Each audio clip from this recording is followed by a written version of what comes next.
can you introduce yourself shortly in English? Okay, so my name's Tasnim Miss. একটা ভুল হয়েছে বলা দরকার ছিল yes I can, of course I can. Ma'am, can you introduce yourself in English?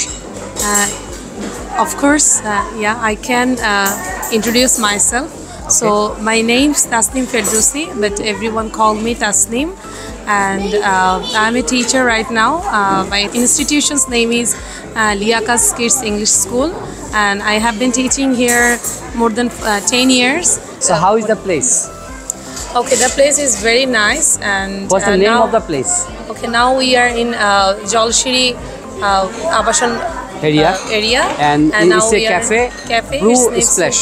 Brew Splash, and it's a very Brew Splash. Okay. Brew Splash, and So it is in Jalshiri Abashan area. Do you think it's a very nice place?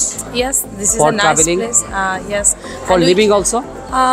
Actually, I don't see whole area, so I don't know actually the whole environment, but as far I know, I see this is a nice place, and the environment is so cool. And Okay, what can you see around you right now?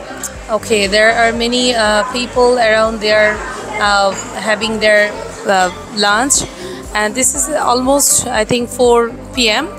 So and this environment I can see another outside, and there is a lake, artificial lake. I think this is the right place to have a coffee. Okay, can you order coffee? Yes, I am feeling. Okay, I need to have coffee.